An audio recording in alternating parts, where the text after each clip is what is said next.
اللہ کے ذکر کو ہم نے محدود کر دیا ہے تسبیحات تک، زبانی ذکر تک۔ یہ بات تو حقیقت نہیں ہے۔ کنت کنزا مخفیا فاحببت ان اعرف فخلقت الخلق، میں ایک پوشیدہ خزانہ تھا، میں نے چاہا کہ میں پہچانا جاؤں، بس میں نے انسان کو بنایا۔ یعنی اللہ کی پہچان کی استعداد کس میں ہے؟ وہ صرف انسان میں ہے۔ اللہ کو پہچانیں گے جب اس کے قریب ہوں، جب قریب ہوں گے تو ملاقات بھی ہوگی اور دیدار بھی ہوگا، اور پہچان تو ہو ہی جائے گی قریب جا کے۔ پیغمبر سے اللہ تعالیٰ کہلوا رہے ہیں کہ آپ ان سے کہہ دیں کہ میرا تو دنیا میں آنے کا مشن فقط صرف یہ ہے کہ میں لوگوں کو اللہ کی طرف بلا رہا ہوں، اللہ کی طرف دعوت دیتا ہوں۔ فَفِرُّوا إِلَى اللَّهِ، اے لوگو دوڑو اللہ کی طرف۔ اللہم صلی علی سیدنا محمد وعلی آل سیدنا محمد بعدد کل ذرۃ مئۃ الف الف مرۃ۔ سامعین و ناظرین کرام، السلام علیکم ورحمۃ اللہ وبرکاتہ۔ آج کا ہمارا موضوع اللہ تعالیٰ کا ذکر کیوں اور کیسے۔ دیکھیں، یہ ایک نہایت اہم موضوع ہے، ایک نہایت اہم بات ہے جس کو ہم نے سمجھنا بہت زیادہ ضروری ہے۔ ہم لوگ یعنی آج کا مسلمان تو بغیر سوچے سمجھے زندگی گزار رہا ہے، اور یہ ایک بہت ہی افسوسناک بات ہے۔ یعنی ہم ایک تو بات یہ ہے کہ ہماری سوچ صرف ظاہر تک محدود ہے، ہم نے ظاہر ہی کو اپنا مدعی زندگی بنا لیا ہے اور ہم ظاہر کے لیے زندگی گزار رہے ہیں۔ یہ نہایت افسوسناک بات ہے۔ بہرحال آج کا جو میرا موضوع ہے اللہ تعالیٰ کا ذکر۔ افسوس سے یہ کہنا پڑتا ہے کہ اللہ کے ذکر کو ہم نے محدود کر دیا ہے تسبیحات تک، زبانی ذکر تک۔ تو یہ بات تو حقیقت نہیں ہے۔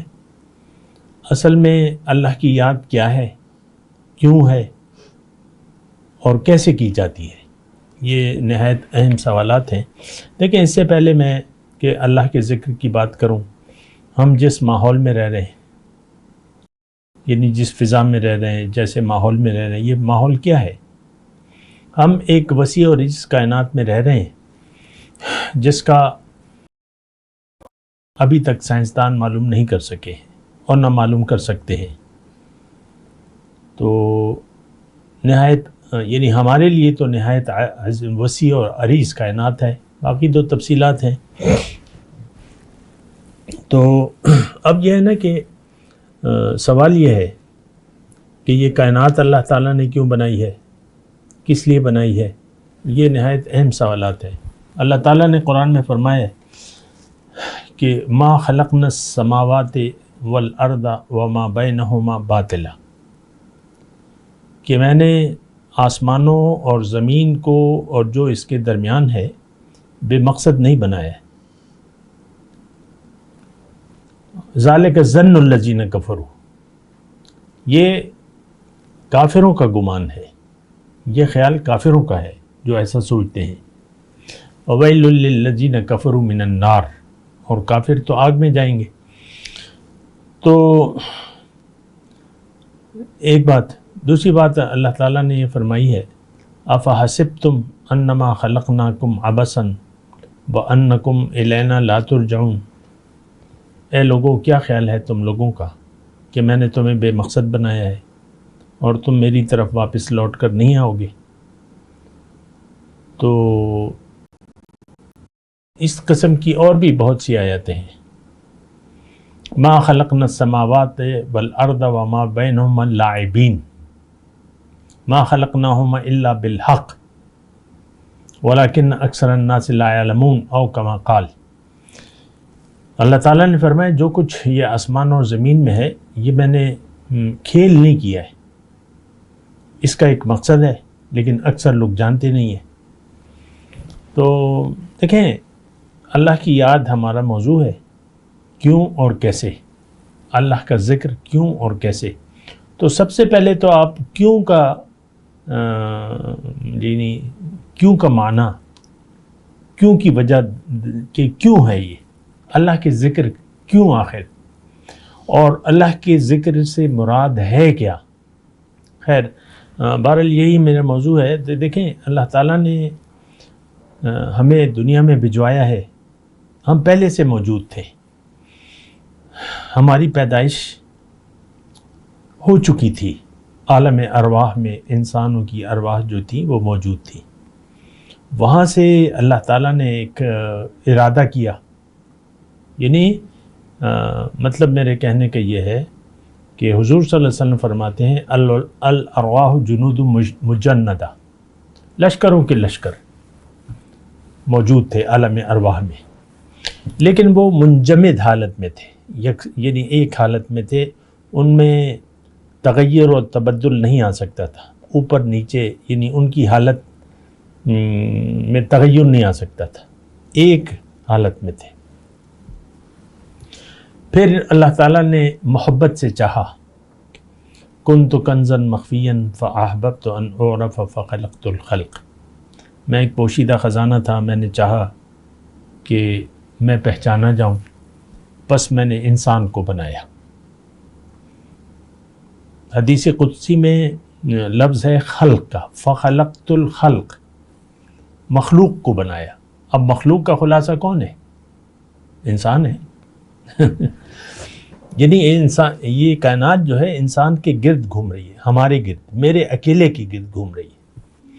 اسی طرح ہر شخص، تو بات کو سمجھا کرے نا. یعنی معرفت کی، یعنی اللہ کی پہچان کی استعداد کس میں ہے؟ وہ صرف انسان میں ہے. استعداد کون پہچان سکتا ہے؟ کس میں یہ طاقت دی گئی ہے؟ وہ انسان ہے. فخلقت الخلق، بس میں نے مخلوق بنائی. خیر بہرحال یہ ایک بنیادی بات ہے، اور اس میں اگر میں تھوڑی سی تفصیل کروں تو وہ یہ ہے کہ مجھے اللہ تعالیٰ ایک بہت اعلیٰ مقام دینا چاہتا ہے، اور وہ مقام کیا ہے؟ وہ مقام جیسا کہ حدیث قدسی میں پہچان کب ہوگی؟ جب ہم اللہ کے قریب جائیں گے، یعنی اللہ کو پہچانیں گے جب اس کے قریب ہوں. جب قریب ہوں گے تو ملاقات بھی ہوگی اور دیدار بھی ہوگا، اور پہچان تو ہو ہی جائے گی قریب جا کے. تو یہ مقصد تخلیقی کائنات ہے. اس بات کو اچھی طرح نوٹ کر لیں. فی الحال میرا یہ موضوع نہیں ہے کہ مقصد تخلیقی کائنات، لیکن میں ذکر الہی کی بات کروں. لیکن اس تمام گفتگو کا اگر میں سمیٹوں تو اس کا لب لباب یہ ہے کہ اس دنیا کے بعد، اس زندگی کے بعد ایک اور زندگی شروع ہو جائے گی، جس کو حقیقی زندگی کہتے ہیں. وہ آخرت کی زندگی ہے. اس وقت ہم دنیا میں ایک زندگی جی رہے ہیں اور ہمارے ساتھ ایک جسم ہے، لیکن جب یہ جسم ہم چھوڑ دیں گے اور ہم انتقال کر جائیں گے، یعنی منتقل ہو جائیں گے، پاس اوے، بڑا اچھا لفظ ہے انگلش کا. جب یہاں سے چلے جائیں گے تو ہم عالم آخرت میں چلے جائیں گے، جو ہمارا حقیقی گھر ہے.